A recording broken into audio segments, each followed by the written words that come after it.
considered as an extra dimension.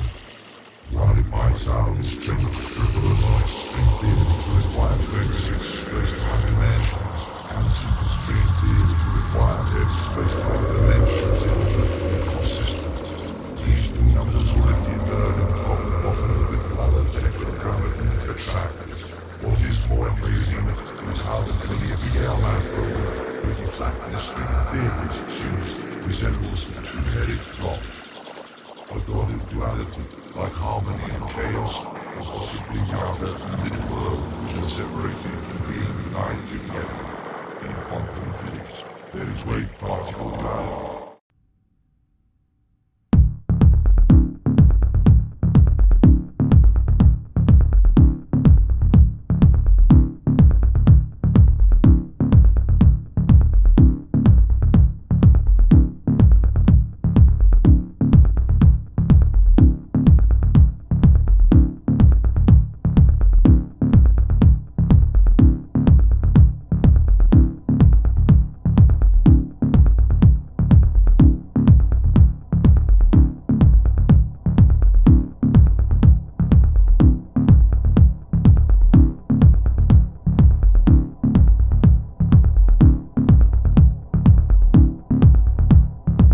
Hey. What's up, Techno friends? I see Serotonin Records in the house. Woohoo. Martin Sarah says hello. And D-Man 3000. Let's get this party started. And Save Techno is here. Is Techno in need of saving?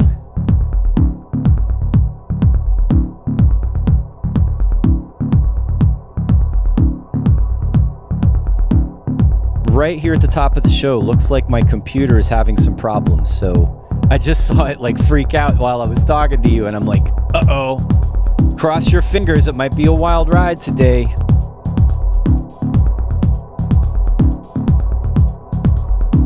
Definitely having some top of the show issues. Let's just cross our fingers and see. Oh, Save Techno says we need to save the old scene. I don't know. Things change. Time marches on. All us old techno guys, we ain't getting any younger. The youth are going to come along and take it into the future. But we're here. At least we're still here to show them the way, to advise, to mentor, to share our wisdom. So yeah, that's a good line of conversation for us to have with my guest, who I'll introduce shortly. What is the importance of techno traditionalism, as Serotonin Records is putting it? All right. D-Man wants to save the future. Yes, we must know the past in order to save the future. Enough about that. I'm still a little freaked out now that my computer started having hiccups while I was doing the intro here. Let's bring it in. Welcome, everybody. It's Techno Saturday. It's a Techno Friends Saturday.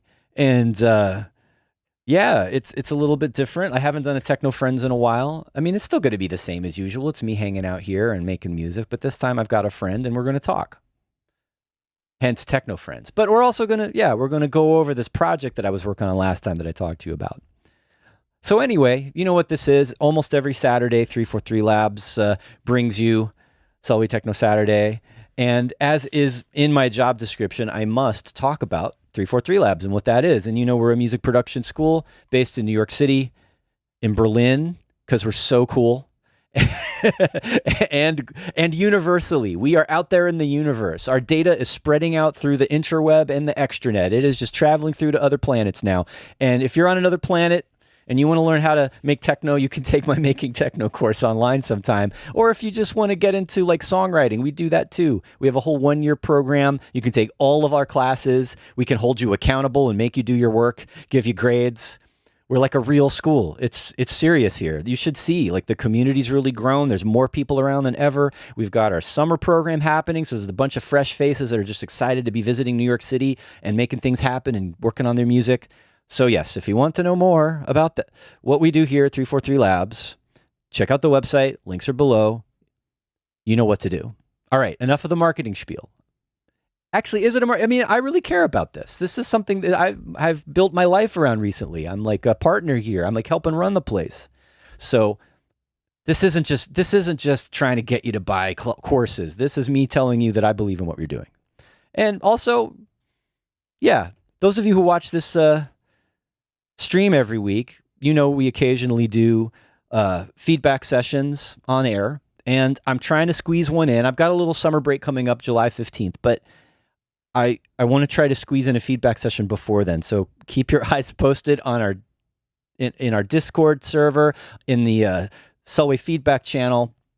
I swear I'm going to post something soon. I've got to just figure out exactly which day it's going to be and if I'm going to have a guest or not. But it's going to be techno, right? We did an electro feedback session most recently. This time we're going to do a techno feedback session. All right, keep your eyes peeled. If you haven't joined our Discord server, again, you know what to do. Links below. Without further ado, let's bring in my guest for today. An old friend. He's been on the show many times. We ran a record label together. We've made records together. We've known each other since the 90s. We're definitely old techno guys and electro guys. Everybody welcome Jason Szostek. What's up? Howdy, everybody. How's it going? I don't think I've ever been here as a techno friend. That's true. We've been more on the electro side of things when you've been a guest. So I think we once accidentally made some techno in the studio. Oh, we did. I mean, we always tried to start. And we made some techno live when you filled in a German tour, Prototype 909. We played. That is true. I was like a temporary, maybe even honorary member of the legendary Prototype 909. When everybody knows you as the guy who does both. And lately, most people seem to think I only do electro, but I have a techno label. Of course. It's all, for me, part of the same world, Yeah, it is. And I think... Well, we spent a lot of time last time describing what electro is and what it isn't and getting into that whole thing. And I'm glad that there isn't as much confusion. There could be with some people about techno, but techno's pretty straightforward. Yeah, I know it when I feel it. Well, that's true. And nowadays, more than ever, there's, I think, a little bit even more division in what techno is and what people understand. And I think in the chat, Save Techno was talking about saving the old scene. And, now there's a lot of young people out there, newer generation of people that have maybe a different take on techno or don't have a complete picture. Right? I think everything is going just fine. I mean, all these old people who refuse to go away, like Adam X. I mean, they will come and present what their vision of what it's all about. Sure. And the young new people who never heard of them before will see them for the first time and say, "Oh, that's cool," or "It isn't." And those who are curious would dig back into it and say, "Yeah, this is awesome." And those who aren't can stay away, because if it doesn't light your fire, better off staying away. Don't force your bad vibes into it. Just follow your bliss, as I say. And I think my early time with techno, I was also kind of confused about what it was too.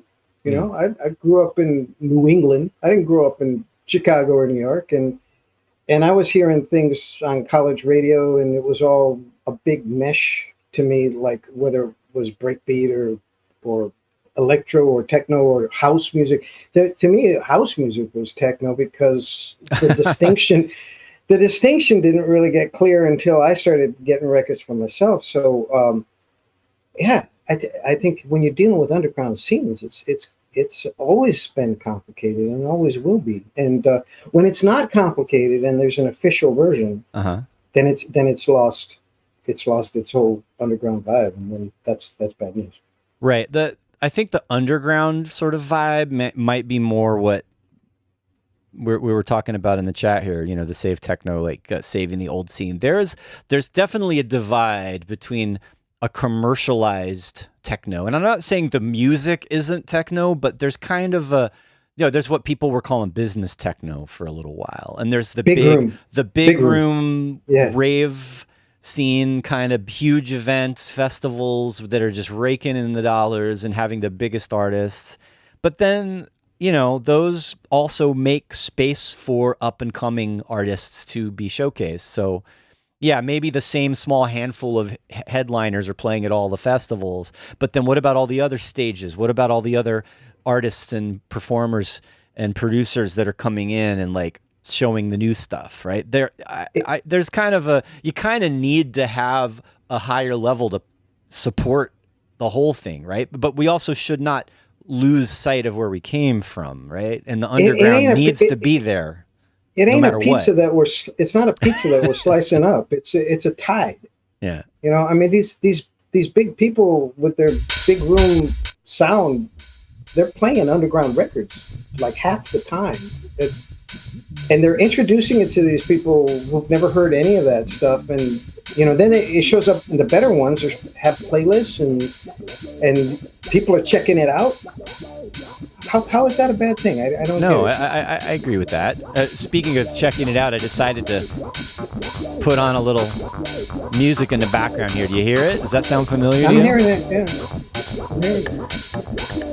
This is definitely, this is BPMF Techno. This is Jason Szostek back in the 90s. For Upstart. And it was, actually, there's a Patrick Pulsinger record that I was really into. And I'm like, oh, he like kind of did something funky with the 9.0 before it went into a 4 on the floor, and kind of turned me on to that sound. And of course, I always had the CV rock the 101 with the 3.0 because that pissed off Richie Houghton. Really? Why did Richie get pissed off? No, he hates. Well, anything I said, he hated. He just was the anti. You're just not cool enough, man. You're too much of a. You're like another kind of nerd. I wasn't from Canada trying to pretend I'm from Detroit. Fighting words. I was from Connecticut trying to pretend I was from New York. So it's different. Yeah, but that's easier to get away with. It's different. We got Save Techno's asking what we think about TikTok techno. Well, I mean, it's hard to DJ TikTok techno. It's like 2 minutes long, and it's like yeah. But no, the full versions of the tracks are longer than. It's just that like there's the meme element to the hooks, and what is it about? And there's like the trance leads, and it's kind of like, you know, it's not this. I would say the stuff that tends to trend that way, the most commercial kind of ravey techno with the vocal hooks and the clever memes and things like that. That's like the farthest away from what techno is to me. I'm not saying it's bad. It's just not my thing. Yeah, I think the young people are maybe a little disappointed that we're not the old men yelling at crowd about everything. Because I mean, I know some of those. There's definitely a few out there. Yeah, but we're not all like that. And the reason is because techno is like pre-meme. I mean, you know, the whole underground scene that we were doing was all about like quoting other things that we heard and putting it into our tracks. But that's what all music has. All music has that. It's all referential. It's this big giant web of referential stuff. Nothing is cooler for me than when I hear somebody copying some trick I did. And I may not have been the first to have done it, but I know that they heard it from me because of the way they did it. That's the coolest thing. That means I've actually contributed something to the culture that has some life beyond me, that after I die, somebody will still be CV locking a 3.0 to a 1.0 or something stupid that I did. That's great. That means I get to live for another 2 minutes. But that sort of thing, what you just said of like having a CV control, a 303 controlling a 101 with control voltage, that's like just normal, right? Everybody does that. Yeah. All the DAW-less, you know, producers or people using modular, they're using control voltage, they're wiring everything to everything. Oh yeah, and they didn't get that from me. No. You know, that, I mean, CV control in modulars goes back to the first move, so goes back all the way. Yeah. I haven't listened to these tracks in many years. I was out the other night and somebody played the last one, and it's like, oh my God, there's no there's no bottom in it, and it was like, yeah, it's a 606. There's no low end of the kick drum. It's just like only punch. I think Blind Eye or on the other side. This one's Express. This one also doesn't have a big deep kick drum. No, it's not deep, but it's present because of the it's a 80, I think. 80 sample. Yeah. Did you? I was just S900. Have you seen that there's like a plugin that you can do BPM and pitch control on where's the pitch control? Actually, it didn't load up properly. There's supposed to be a pitch slider on this thing, but it's not. What app are you in? What are you talking about? There's like a plugin for Bandcamp that lets you change the has a volume control, which I've been playing with. Oh, that's cool. And there's supposed to be a pitch slider, but it's not showing up. I don't know. It's not. I might have to reload the page. Anyway, this Delancey tracks sounded kind of slow to me, honestly. Well, especially now. Okay, nowadays so much techno is faster. Yeah. I was actually I was thinking about that just to sort of shift it over to what I'm not going to jump into Ableton Live yet, but like this track that we can now divulge, the one that I started working on last time, is a collaboration between you and another nameless person who will not be named today. And then I've entered in. We will be dropping some clues, and if you're clever, that's on you. Well, no, you actually, if you go back to the previous episode, you said things that, if taken one way, could be construed as clues. That is true. If you're clever, if you're smart, if you're clever enough, right? So yeah. So there is a third person involved. Let's see how clever your followers are. Well, let's see how clever you are to come up with the clues that are clever. Well, here's the thing. I'm only going to say what I'm going to say, and if you can't get it after that, then I don't know. Okay, there's the pitch slider. See? So what are you going to do? Wait, it disappeared. Did you see that? No. Let me try this again. I'm right there. There's a pitch slider. You can't see it. The other people can see it, but the pitch slider is not working. All right, I'm messing this up. You're going to start a new show, Bandcamp plugin with Selway Saturday. I think that's faster. No, seriously, this is my favorite track on this record. Deliberately slow track. You see, the other one. It's only 125. The other one sounded slower than I really wanted, what I was going for, but I was going for this vibe. That's probably why it works for you, because you're feeling it. D-Man 3000 says the best way to predict the future is to invent it. That's a quote from Jeff Mills. I like that. Jeff was the philosopher. He's got some great wisdom. Sure. I mean, there's another quote he has about like techno needs to. I'm paraphrasing. Techno needs to have a sound you never heard before. It's that's what to strive for, something like that. And he led by example. Yep. Which is the most powerful way to lead, to do it. And I've never heard him complain about techno, business techno, and sellouts and like. Techno isn't what it used to be. Like I think he's an optimist. He's a futurist. He's looking forward, right? And that to me is the best attitude to have. He's techno winning, right? I'm not winning. Looking at like techno as like a apocalyptic dark thing. It's like I want positive future, right? So I like to keep a more positive vibe in my techno. So he did it. He led by example. Sure. As we listen to this very dark, drony track of yours from the 90s. What's a good... All right. While we're just sort of randomly chit-chatting and listening to music and I'm not being smooth about the production, it's fine, right? It's casual today. What's a good, more recent BPMF track to check out? Well, you got to go to the Abide the Glide, Abide the Slide. Abide the Glide. You can get it on the Bandcamp, the Schmur 08. Schmur 08. People love the Old Man Raver Pants because of the name. Old Man Raver Pants. And I like that track too because it's left field and that's where you find me in the beat port is out in the left field. Yeah, it is. It is definitely more in the left field of techno. I'll agree with that, according to the Beatport standards anyway. And yeah, you have the kind of a raw, underground, tweaky sound, right? I try really hard to do that, you know. I know you know how. I've heard music that you made in the '90s that sounds way more polished and commercial than anything you do now. You know what to do. This is deliberate. This is raw and like accidentally. It sounds like it was done by accident, but it was deliberate. I have better gear now. I got better equipment, sound, everything. I got everything better now. So I actually have to put effort into getting a raw 90s sound out of things because it's just naturally going to sound better. And I'm pretty good at doing lousy engineering. You're great at doing lousy engineering. I'm sorry. No, but you're also good at doing good engineering. Yeah, it's my skill. Like I mean, I'm only here listening on the earbuds, and I hear like a million things wrong with like this mixing. But it's like there's a lot of mid-range. Yeah, it's fine.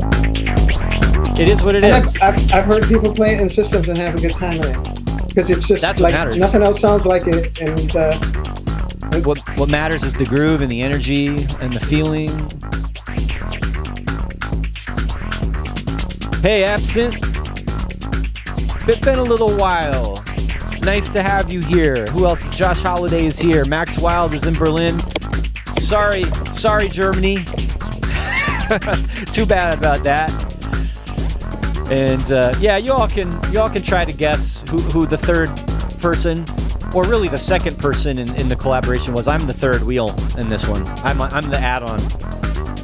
He's a producer now. What's that? You're the producer now. I am guiding them. I'm guiding the artists. You know, it's interesting in the history of techno. I blame it more on the DJ culture that this term producer became such a big thing. But back in the good old days, what the producer provided to the artist varied from group to group, you know, if you talk about pop music history.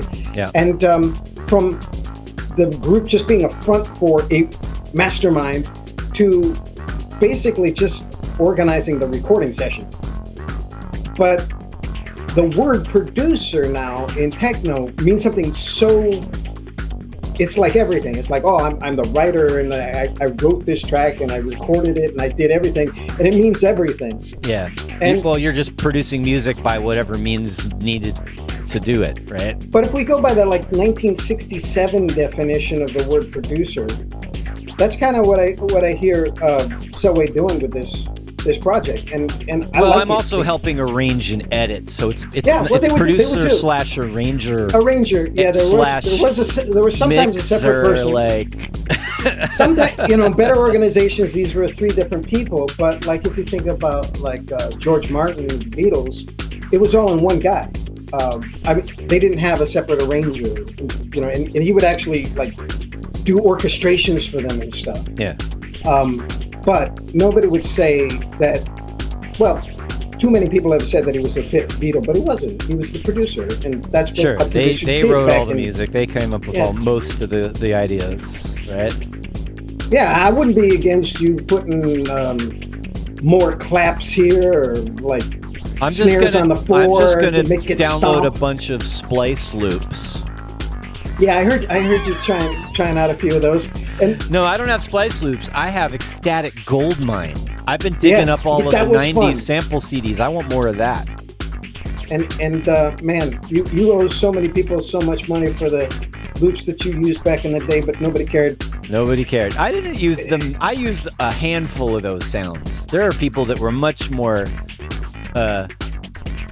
deep into the sample CDs than I was.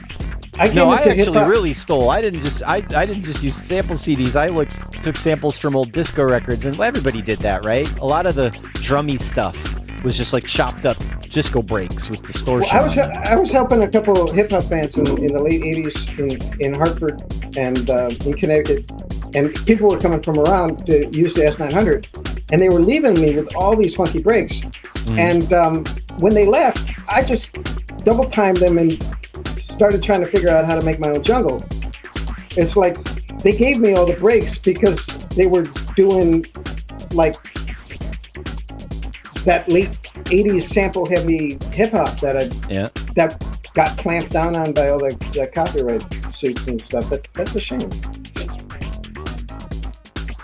I'm gonna share something kind of crazy, just since we've been talking about the old samples and stuff. Is this website? I'm not going to zoom in on the URL. You're going to have to figure this out for yourself. I mean, you can probably see it. It's high res enough. But this is someone's private. But it's not private. They put it on Reddit. It's totally publicly accessible. This is like a collection of sample CDs from the 90s. Look at it. They're all downloadable. It's amazing. It's endless. Who did all this work? It's crazy.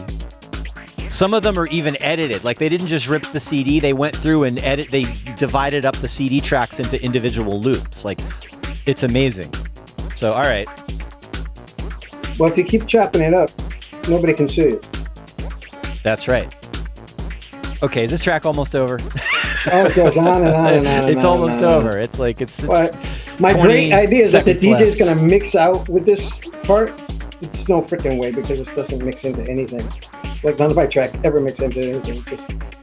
All right, Absent is saying there's like more than that out there than in that collection, and that's true. Even though there's hundreds and hundreds of CDs there's definitely more.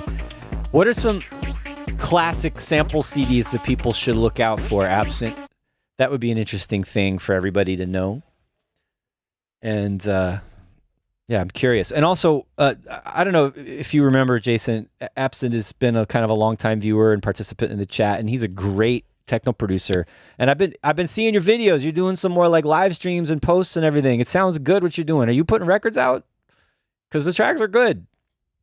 I even asked you to be a guest once, but I think you were maybe not quite sure you wanted to do that. But the invite still stands. Just, you're making some good stuff, and you've been a part of this from the beginning. So let's see. He says Future Music. Future Music, is that a sample CD? I'm going to look for that. All right, we're about halfway through. We've been talking a while. We've been listening to a couple of your old tracks. Let's switch gears in a minute, but I'll just remind everybody, you're watching It's Always Techno Saturdays. I'm here with my guest, the one and only Jason Szostek, professionally known in the techno world as BPMF. Button pushing mother effer, or whatever it is. We got to be nice for the YouTube, for the kids. Bacon, pickles, mayonnaise, fish, as Taylor used to say. Ah, is that what he said? How is Taylor? You heard from him in a long time? You guys... Only after Ryuichi died, I sent him an email. And that was nice. That was a nice, I mean, he worked with him. Like, yep. Just so everybody knows, Taylor that was the Dupree, last time we saw him. One of the members of Prototype 909, along with Jason and Dietrich Schoenemann. And Taylor's had quite a career as a musical artist, and his label 12K is really important. And what would you call his musical world? It's kind of neoclassical ambient, experimental, academic ambient, academic, artistic, conceptual ambient music. But we're not knocking it. He's very good at what he does, and he has a real following. And he got to collaborate with Ryuichi Sakamoto, which is amazing. Like, we're all like, hell yeah, and a lot of other amazing people. But that's the top of the list. That was the last time we saw. That was the last time we saw him, actually. Yeah, I know. That's the same. That's right. That was like an East Village venue where they did a performance. Yeah. What was that place called? Bar on East and Second, or something like that. Avenue A. We were there. It was that was like 20 years ago, 15 years ago. No, man, it was only like 6 or 7. You sure? Yeah. I want to say 10. Anyway, Absent is just saying, Future Music, the magazine, and they had all those sample CDs attached to the magazine, and I'm sure a ton of those are awesome, right? I remember those. Yes. Cool. So, all right, back to why we're also here today. We're not just here to be friends and talk, which is always nice. But let's talk about this project. Oops, not that project, this project. And what I was playing around with last week, where there's this Ableton Live set, which is basically kind of the start of a track, right? which, why don't you tell me a little bit about, without naming names, tell me a little bit about how this happened. I can tell you quite a lot, but I'll just tell you the important stuff is that, I've got the reputation of being the rocker of the live gear. And the other producer does quite a bit of that, but also a lot of like the live, do everything in plugins and recording things. And so the idea with the little time that we had was, okay, well, we'll just hit record and rock some gear. I think we kind of had a vision of like, well, based on some of the sounds that we were coming up.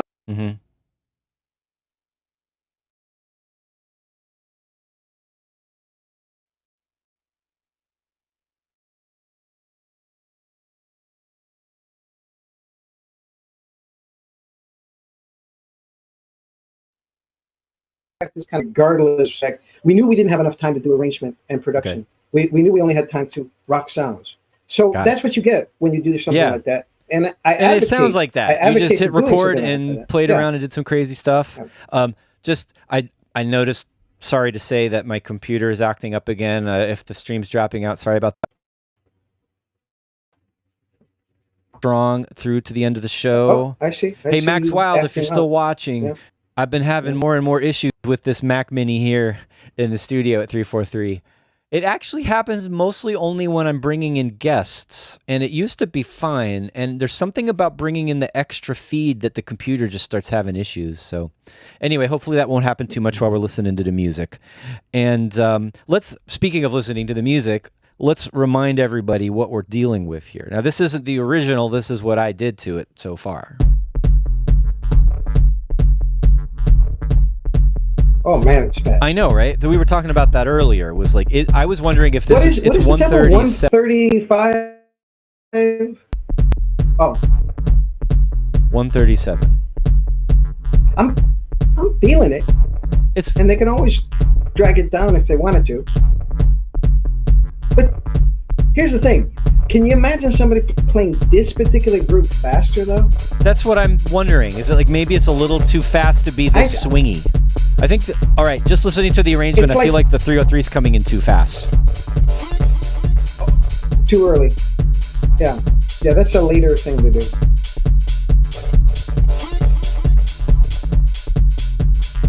Oh, is that the wrong one? Oh, this tempo feels perfect to me. Okay.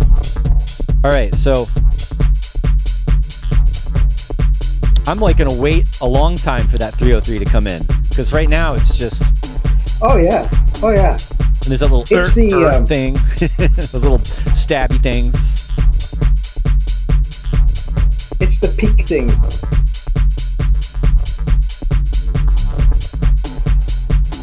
I think maybe even the open hat came a bit early too.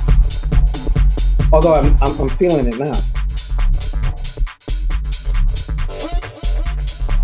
I see you teased them with that bass card there. I feel like I could have some more percussion in here by now too. Or, I mean, the obvious thing is to bring in like the 909 rides. You took out all those little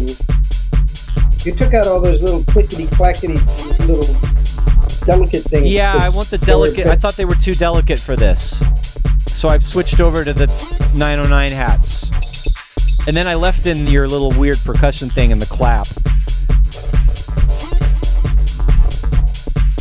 Speeding up? No, it's just an illusion with the additional layers of energy happening with the new percussion coming in.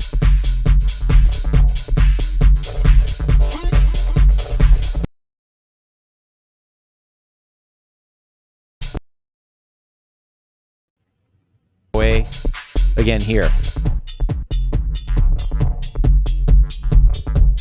Hi-hat solo.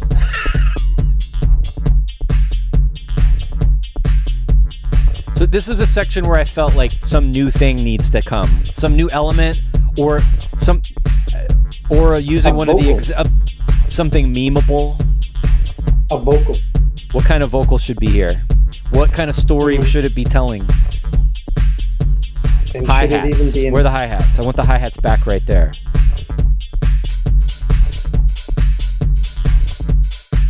Up.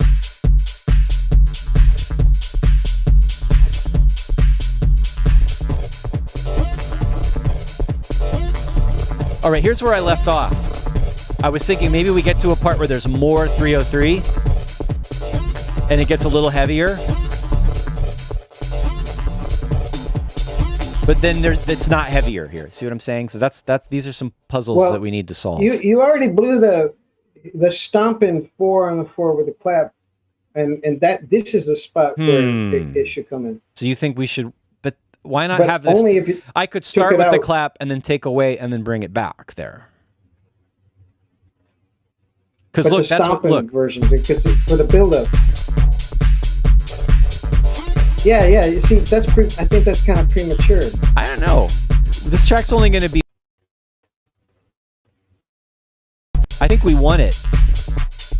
So right here, there's this little mini break, and then the clap goes away, and then we have a section where it's a little different energy, more stripped down. Right, I'm looking for some kind of ramp up after this section, and I'm like, what do we got if we just bring the clap back? Maybe we need some snares, or maybe we need more, just to get up to the big thing, and then.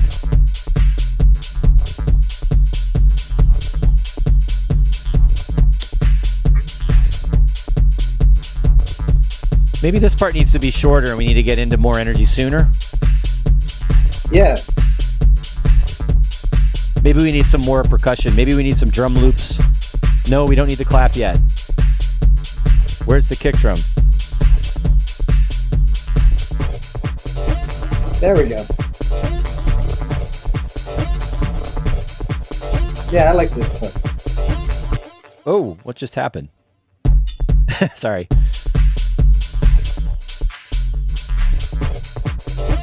There's less thump on the kick now. There's 2 layers. This is the higher layer.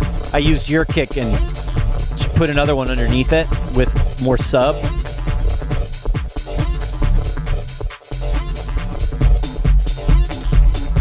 All right, here I don't like... Oh, you got that tard come back in.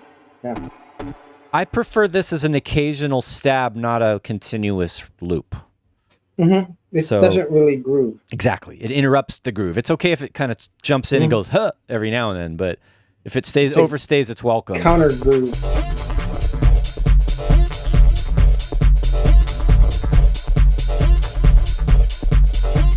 Maybe this is where we need to do the obligatory gratuitous techno rides. You know what I mean? Oh yeah. I'm always for the upper, really high end stuff. And I need to mix it a little bit.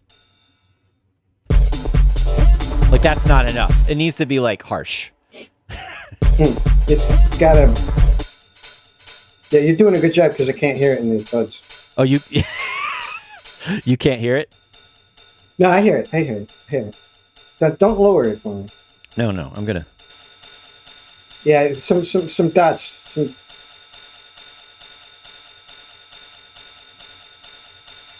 Give it a couple. Some. Oh, you want extra notes? Yeah. Just a couple, like once a bar or something. Like what we would do on an actual 909. Yeah.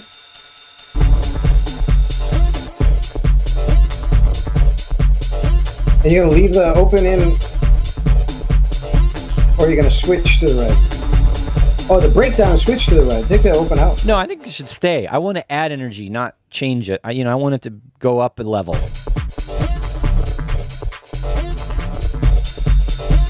No, wait.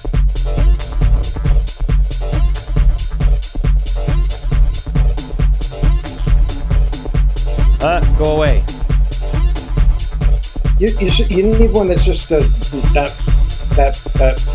it. Maybe I make it 2 bars. That's it. Make it a little louder. Oh, you left it in. I didn't mean to. I meant to do this. To delete some. It'll work once. Yeah. They complement each other well. All right, I don't love it. kind of leaves you hanging when it comes out. It's also, this section is too short.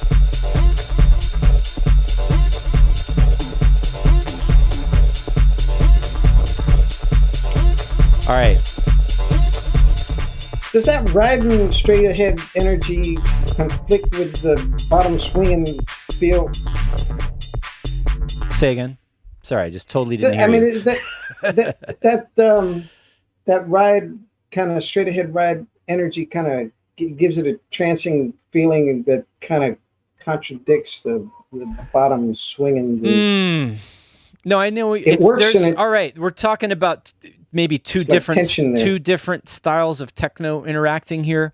Because, like, if you think back to the kind of wonky techno of the 90s, Christian Vogel, Neil Landstrom, those dudes that had that kind of grindy, weird, wacky feel to it. I'm talking about. So that's what this has. Like, you know? Mm-hmm. Also, just, I don't think this bass is mixed the way it should be. I think there needs to be more of that kind of tweaky stuff on the top coming out a little bit more. Sure. This needs to be improved somewhat.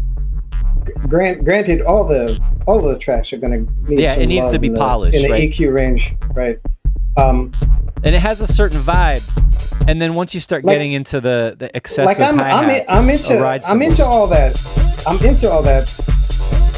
And I'm glad you brought up Neil, because, like, I mean, he's even more jacking and tweaky than this. Well, he goes so far that sometimes I wonder if the track only works in my mind. And we're talking about old school Neil Landstrom, not current Neil Landstrom. He's more in a definitely moved along in his progression stylistically. Maybe just on the kick drum is better. Yeah, maybe you got some sirens going on over there, don't you? Can everybody hear those sirens? I don't even know. I have noise removal on you. Maybe they're not hearing it, but I'm hearing it. It's loud. Well, I'm in Philly. Where you on, man? Yep. You know what? I like this more sparse ride rather than the typical every eighth note. Yes, exactly. I was agreeing with you already. Yeah. Because that's what is going into conflict with that bottom. You can't. The bottom groove is so heavy and so crucial to this track. You can't do anything that we want to keep it bass heavy, aggravates it. Yeah. And bass centric.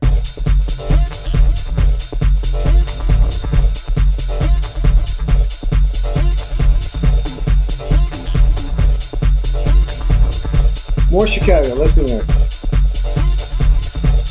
I wonder if the clap needs to be louder. Well, or it could change. For the section, it could change. We could have it. You were complaining about all of my automation, but that was like the sketch of the mix and changing it over time. Oh, now we got clamp and answer. Clamp. Well, yeah. Now you're going to 16ths and just... I'm making you can't see it, but I'm playing around with the clip in the session view to do like some variations. That's sounding really prototype 909 right there with the clap plate. There you go. Yeah, I concur with that.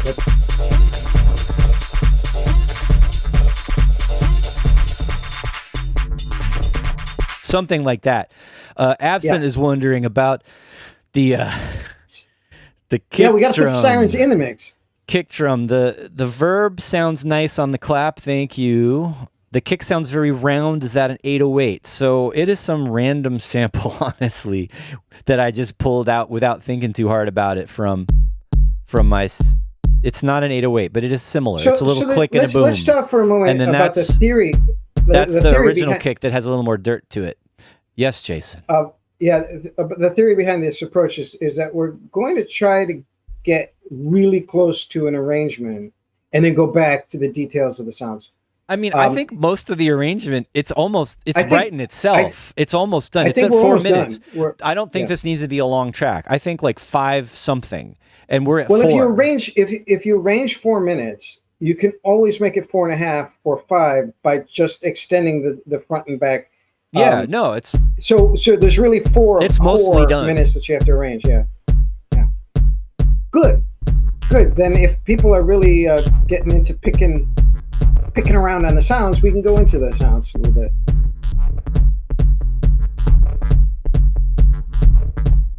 There's a lot. there's enough low frequencies in this bass that it might be too subby and get muddy. So I just rolled up a little bit more of the deep subs and putting a little more around 40, 50 hertz. You gotta take your mastering engineer hat off and just so long as you're getting everything you need to hear in the mix, if there's too much of something, that can come out. Oh, by the way, I'm like, is the level good for everybody? I have no idea if it's like a good volume or not.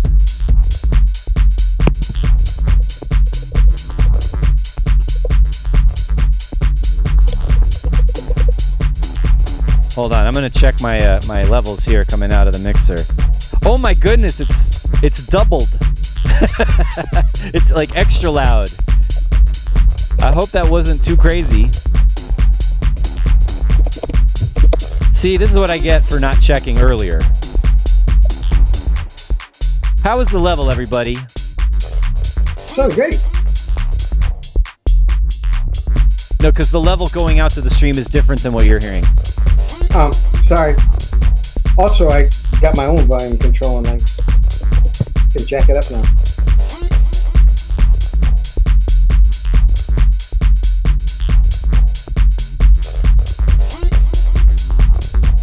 I mean, so far, just as a DJ track, like it doesn't need to be doing much more than it's doing, right? It's a tool. It is a tool. I don't love that thing, but no, I love it. I love it. Oh, then we'll just fix it a little bit. It's got to have the surprises. Wake people up. Should I put another one in there? That little tweaky high frequency thing? Let's do it again. All right, let's do it again.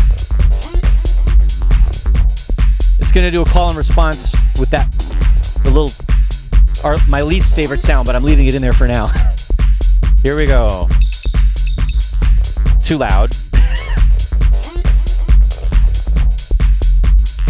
I kind of feel like Dietrich is here. It's exactly the kind of thing he would throw in. I'd be like, I really do like the hi-hat solo. Oh yeah. Probably needs some other effect on it just to be a little more space, like a delay or reverb or something. I don't know. Another lesson when the reveal comes, they were emphatic about this. There we go. You play with the pitch and all that, and just rock that out. That is part of the performance of the Absolutely. It's staying in there. Good. I wish it was doing more of it right now. Well, I don't mind that it kind of gets hypnotic. But we could repeat. Or maybe you could just find a section where there's more. Yeah, there you go. There you go. I could cut in some of that. I could have done a better job making the clips. You could have. Yep. Hey, this is my first Ableton track, people. Oh, that's another thing about this. You're a hardware guy learning how to use Ableton Live. How educational appropriate for this? I've used multi-tracking, Steinway and Cubase Nuendo. I've been multi-tracking my live stuff in Nuendo. Yeah. So I do a lot of post-production in Nuendo. Sure. All the tracks, the recent tracks you listen to, that's the way they are. But Ableton specifically is, I know if you have experience outside of Ableton, you'll realize that Ableton is its own mindset, its own approach. And I deliberately got Ableton, learned how to use Ableton so that I could collaborate, so I could put all these people together, because all the people I know all over the world use it. And if I'm going to collaborate, I'm not going to be here's my Nuendo tracks. It's kind of you can give stems. It's surmountable problem. I've done that, but it's not the same thing. Right. Giving stems is not the same thing. To actually go in and make the clips and give a suggestion of an arrangement, which is what I gave you, I think is an important part of the collaborative process. Is like instead of a whole stem of like I already decided that it's like this and it's sitting all sure. We want access to the plugins, to the parameters, so we can be creative with the sounds. Yes, I agree. And I even started messing with that on this track. So that's actually been the whole learning curve on this track with me. It was, Like okay. applying your button pushing and your knob tweaking to Live's automation and Exactly. parameters. Yes. Are you hooking up MIDI controllers to Live? No. You need that. You need one of these, or a Fader Fox or something cool. I got cool things down in the basement that I haven't hooked up to the Live. My mindset was so into learning the software, and the layers of the software and getting that working for me. And also I find that whenever I switch to computer focus, then I am more track and isolation focused. Yeah. And then I've got more than enough fingers to. That's to true. No, like whatever being on a computer with like a mouse or a trackpad and a screen is a different workflow, and maybe it's better to like focus on that than. But it just depends on what you want, right? I like a little both. I like being able to have my hands on some knobs for some things. I'm not trying to tell the crowd how to approach. I'm just saying that from my direction, I set up all this gear with thousands of buttons and knobs, and I jam on that. When it gets down to the computer as a multi-track, that's my opportunity to really focus on track by track. Sure. And then having the limitation of just a mouse or a trackpad and a button is actually a different mindset that can bring focus. So that's kind of what the hybrid approach is all about, really. Yeah. However you want to balance that. All right, let's see how this arrangement is balanced now from where we stopped.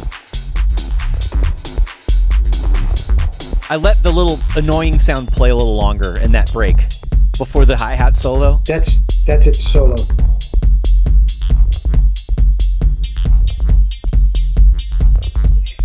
Oh, okay, so we were saying we want this hi-hat to change. We could do it in audio. I could do like some pitch modulation. Right, you can hear it getting longer and shorter. But what if here, when the clap comes back in, we just do a little transposition of the sample? Where am I?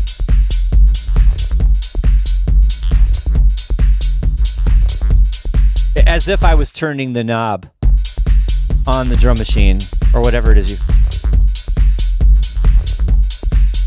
So we went through all this trouble to actually perform something, and then because the clip didn't give us that, we're going to go in and do the performance in Ableton.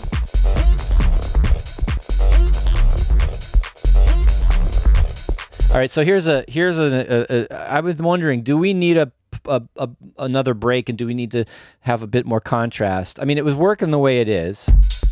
The lower kick drum drops out. Because I don't see the screen, I'm not sure where are we. We're about 3 minutes in. Oh, okay. But you listen to it, all right? Here's this little pitch bend up and down with the hi-hat section. Yeah, one more break before the end, sure. And then the 303 comes in more consistently. It's a little messy, though.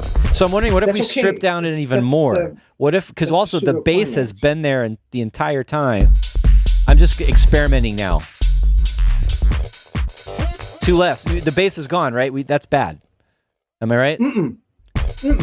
That's the contrast. All right, but then it seemed empty all of a sudden. What if we do it this way? So I think I talked about this last time, where I just filter instead of remove. So, but that's not going to take out bass because you're doing no, I just want to provide contrast, and if it's just okay, the last thing I'll say about this is, wouldn't taking the bass out be like the warning shot across the bow for the DJ that this track is getting to its end? No, but it's not at its end yet. Well, no, the warning. I mean, they've got to finish the drink and come back and finish the mix. It's not going to end. There's still going to be another minute. You always got to give the DJ something, that bass that they can memorize, that, okay, from here on, because they get talking as whoever's plugging them in the booth. And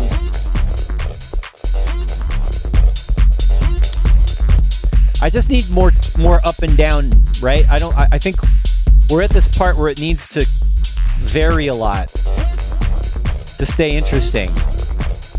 Yeah, well, nothing could vary more than take a drop in the bass. Yeah, that shows who's not the professional DJ here, but I would notice that. If I was out in the crowd, I would notice that. I'm so not a professional DJ anymore. Yeah. Well, I never was. There's the clap fill. Yep. That sounded like something Taylor would do. We're channeling Prototype 909 in 2024. Yeah. Except we're not using a real 909 or a real 303, which pretty much breaks the rules. This isn't even like the 303 is not tweaking. It's just one clip that's repeating. We're not even doing the up and down modulation of a real 303 in here. This is it's so sample it's so slicing. Fake. It's totally fake. Line wasn't even like that. It's like it's a 3.0 sample. It's like we sampled a record. Where is that 303? I'm thinking I might take it away here. Now that we're talking about it so much, I'm like, it's in there too much.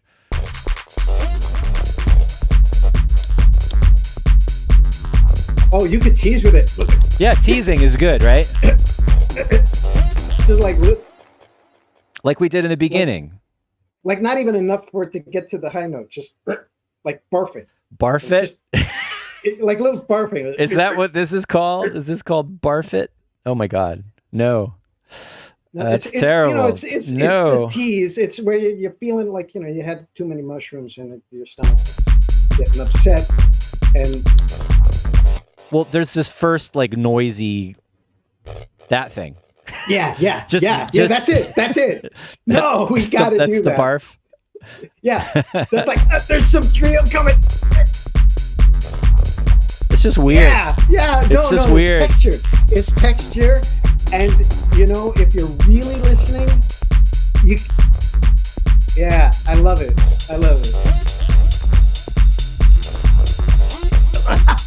That's awesome. I still don't like that other sound. This bastard or bass tard sound. Bass tard, you just need a couple notes. Again, get it down to just the tease part.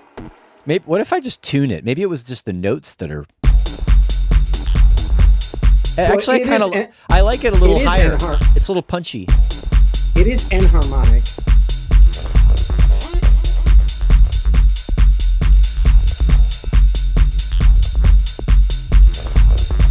All right, we're up to 4 minutes now. No, for real. Did you do that little 3.0 garble tease thing? I did, just in the beginning. Oh, okay. All right, I'm taking the 303 away again. No, you could have done it there. See, it's really you just got to slice up the highest notes and just tease with that.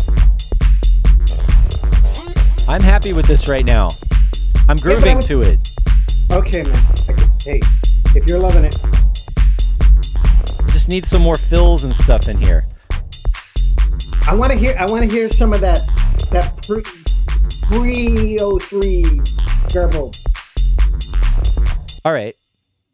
Because it's the same as taking it out. It's there when it's the high note. You just talked over it. Here it is again. It's nasty.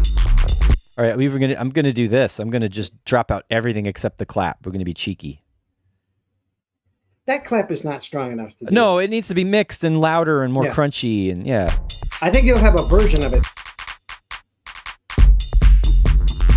And then all the percussion has to come back. It's like again. All of a sudden you're in a sound booth, dead room. No, I know. Again, what can we do to improve the sound of this clap?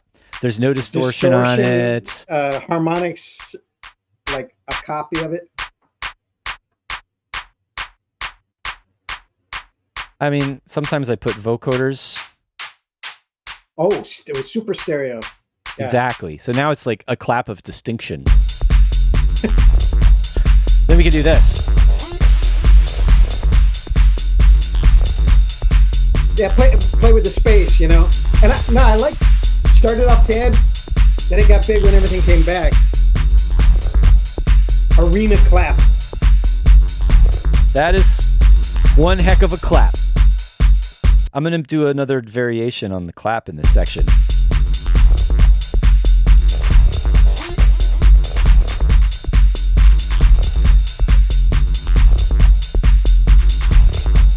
Should it be swinging a little bit? I'm feeling it even though I don't remember giving it any. There's definitely swing in this. Oh, that was too much swing. What just happened? The bass went away.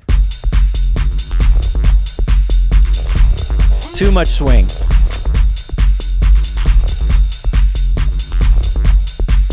The clap of distinction. All right, I want the rides to go away at some point. Maybe they don't need to be there at the beginning after that clap thing.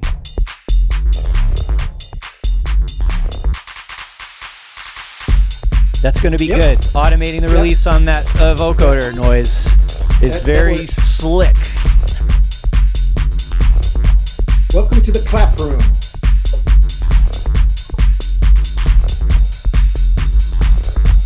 What just went away? Oh. So where are we now? We're at like 3:34? Just going to let it keep going. John, where?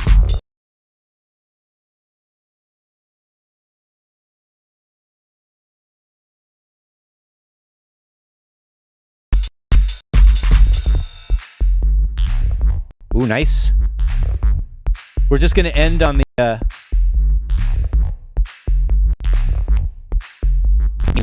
don't know. And this is where we'll bring vocal sample. Where the talking to you because it's weird and hypnotic and it's meme worthy and everybody's going to post it on TikTok because that's how you get big nowadays. That would work.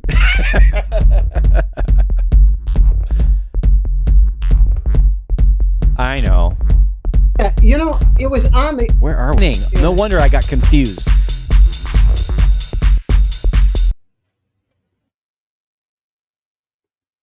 Thinking of something a little sexier, but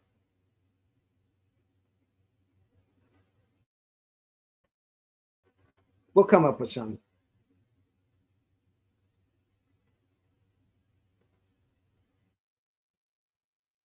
This is so old school, folks. If you want to take something modern sounding and make it sound old school, this is yes, but that's because we are.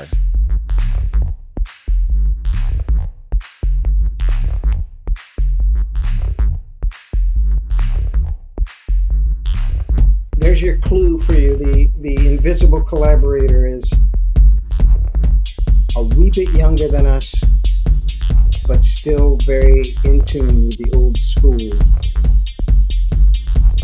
All right, we got to play around with the hi-hat solo in this, right? Like, yeah, it's what it's all about. See, yeah, that's nice.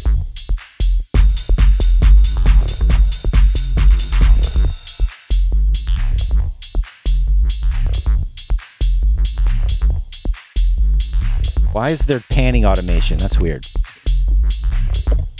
I don't think the hi-hat sounds great in this part. It's okay. Well, it depends on which one. This one sounds great. This one sounds awesome. It's just maybe in the break it shouldn't be. Are you typing? I can hear the typing so loud in my headphones. It's like click, clack. It's like ASMR. You can hear the oh, I'm sorry. It's okay. Oh, I'm sorry. I'm sorry.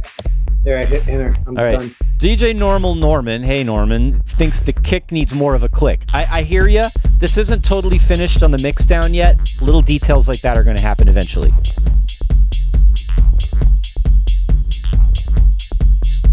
I like that little reverse, or no, it's not reverse, it's the attack on the... This is definitely end of the track hi-hat sweep.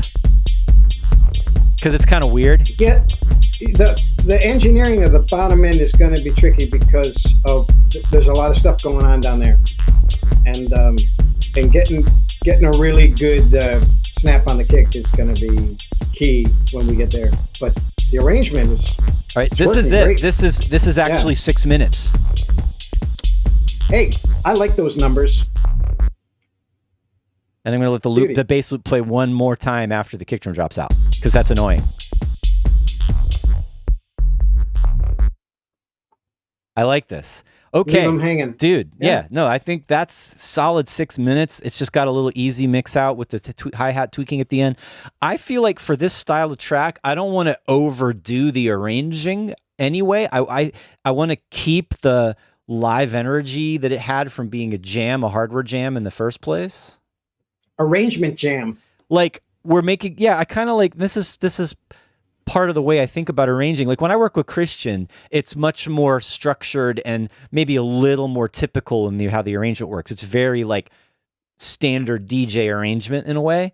This one is a DJ tool, but I'm trying to have changes happen feeling like they were made spontaneously, as if, oh, that's what I would do if I was jamming out on the drum machine and dropping the kick drum out and, like having that energy of things changing faster, and so not being as linear.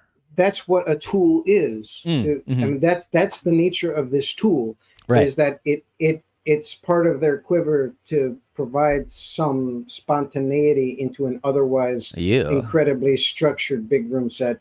Every DJ has to have something that does some kind of random wacko things so that they can just throw that in. And I mean, otherwise it's not a tool, it's a track. So, sure. Yeah. Well, I mean, it's still a track, and it's got enough in there that it's fun to listen to. But yeah, I enjoyed it. I would listen to it again. So yeah, I think like next time this gets worked on, whether it's together with you or on my own or with our mysterious third entity, that we should focus on. All right. And also, no, we should keep it here and wait for, we need another opinion on this. There might be some things that they want to change or add. So I think they have time to even listen to it, but if they don't, we work on the next track. That's the other thing is that like we're pretty much, we're done with our hour, but just remembering that there's another track or two of material in this, and we were this stuff. Now to me, that's the star of the show, and this is the reason why the whole project melted down for me, is that I couldn't circle the square of this track, that track. Yeah, they didn't really belong together. It didn't belong with anything else, but it was the best thing that we came up with. So I'm like, hey, the best thing we came up with doesn't fit with anything. Okay. That's a problem. Why am I not hearing anything now? I'm like, oh, I see what's going on. And there are many variations on that. Yeah, so there's a bunch of audio I haven't even listened to yet. Yeah, that we could like. I made clips of like different versions, but if you even drag them out, there's even more going on in there. But there's basically 2 or 3 like variations on that. Like we should just build a whole new track around this. Yes. This is like, in my world, this is A1. And we just finished the B2 or B1, yeah. And there's all this other stuff that I'm not even. Yeah, the industrial one, that might even be. This is a third track. Yeah. Definitely. I'm gonna send this to Lenny and say, hey, IST, let's do it. Yeah, we should just make a track based entirely around that. And I realize I'm not sharing my screen, but just so everybody knows what I'm doing. That's going to be sick. I like that. I like we're working towards the heavy one. So in addition to all these learning about arrangements and sounds and how to make something old school, the lesson I think in this whole project for your viewers is sometimes you just jam and record everything and then go back and separate out. And, Definitely. And the fact that the fact that you actually came up with these ideas simultaneously doesn't mean that they're all part of the same track. Definitely. That they actually gave you ideas. And in the bad old days, back in the 90s, we used to do things like that, but we used to lose a lot of things because it was like, oh, well, we're not doing that right now. And then we try to go back to that and it's gone because it was on some analog thing and we just completely wiped it and whatever. This is another trick for like turning one session into 3 tracks or 2 tracks or or if it's a good idea, it could be a great idea for another track. Sure. I'm with you. All right. Well, nice final word from my guest today. Thanks, Jason, for hanging out. Sure. It's always a pleasure. Yeah. And I'm really glad to see Absent back. It's been a little while. And I know he's been absent. He's been how appropriate. So, all right. As I said at the top of the show, keep your eye out on our Discord, on the Selway feedback channel in the Discord for the feedback session. And I mean, you know what? Before we sign off, I'm going to open my calendar up and be like, what possible Saturday could it be if it's going to even happen before I go out of town, right? So it would actually, you know what? This is what we're going to do. All right. I feel like a week is too short notice for everybody to get ready. Don't you think? We should give them a little bit more. So I'm going to do a stream next Saturday. Then I'm going to be in Barcelona on a personal trip, not going to DJ, just going to go hang out with family and be a tourist and eat really amazing food and go to the beach. And then I'll be back after the 25th. So let's plan on Saturday, the 27th of July for the feedback session. I'm just deciding that now. I will post that again in the Discord channel. And so those of you who are watching today on July 6th of 2024, you've got until Saturday, let's say Friday the 26th, to get your tracks ready and submitted in the Discord channel, the Selway feedback channel on our Discord server, the 343. Oh my God, I'm repeating myself. 343 Labs Discord server. Link is below. All right, that's it for today. Thanks again, Jason. See y'all next week. Adios.